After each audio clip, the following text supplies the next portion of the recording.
Hi everyone, I'm filming this on my phone because both of the batteries, both the main battery and the backup battery from my camera have died, but I really want to get a video uploaded on this. So I thought I'd just film it on the camera and give you my reaction to the recent parliamentary report on the government's handling of the coronavirus pandemic. First off, I think that it's fair to say the Conservative Party have dealt with this incredibly poorly. The report lays that out very clearly. We locked down too late and we pursued what was essentially a herd immunity strategy. Instead of trying to actually stop the spread, we were just trying to slow the spread, flatten the curve, as it were, so that it was more manageable as the virus moved through the population. But that is a ridiculous notion, because at that point we didn't have any semblance of a sophisticated or effective track and trace system. You could argue we still don't. We were miles away from vaccines and any, other forms of like preventative treatment. So really, it was totally bizarre that the government would say, oh yeah, well, we just want to slow the rate at which everyone gets the virus, because the people who were still going to suffer and die were still going to suffer and die.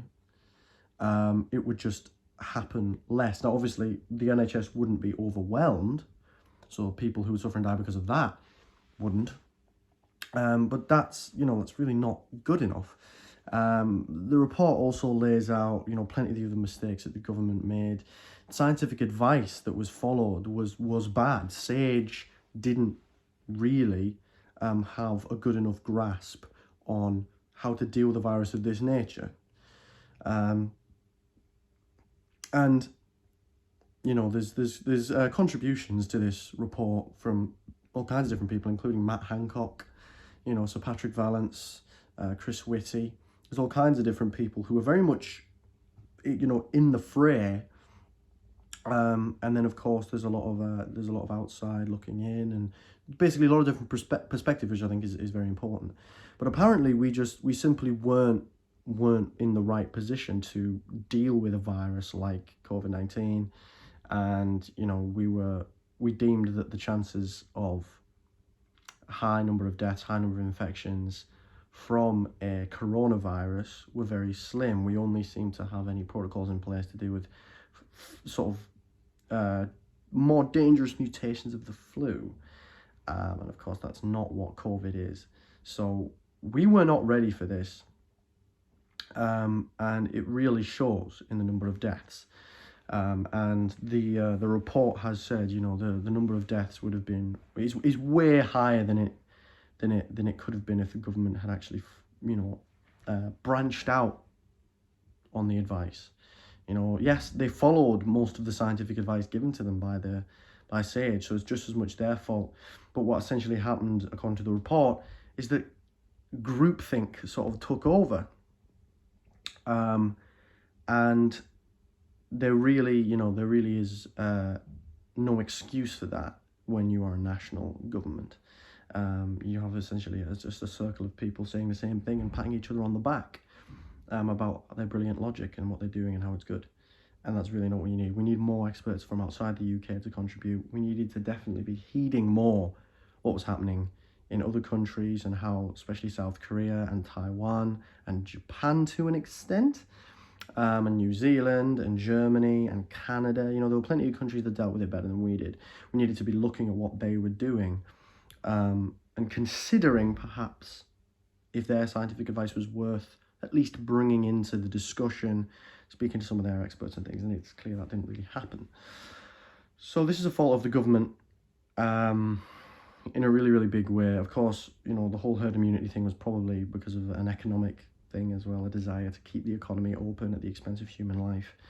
But the truth of the matter is, pursuing herd immunity is actually worse for the economy, because you can overwhelm healthcare systems, and the virus circulates in a more dangerous, unpredictable way in the economy for longer.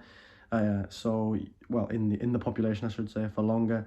So then the economy has to stay shut for longer generally, and the economy is impacted more for longer, and there are labour shortages for longer, and there's all these different issues that would actually be dealt with if in the short and medium term, you just took the harsh action that was necessary. And our government did that too late every single time.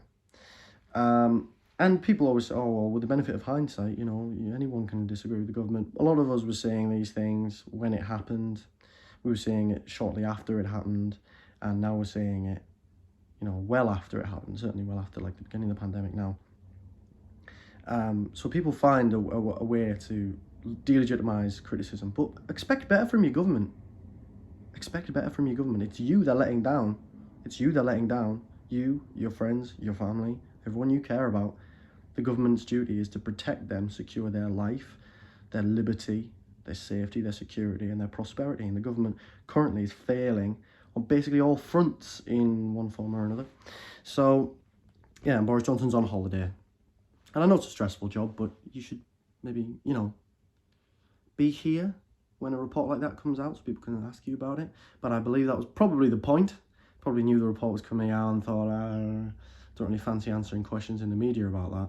Let's shift a lot of that public sort of perception of the guilt onto other people who will be interviewed while I'm on me jollies.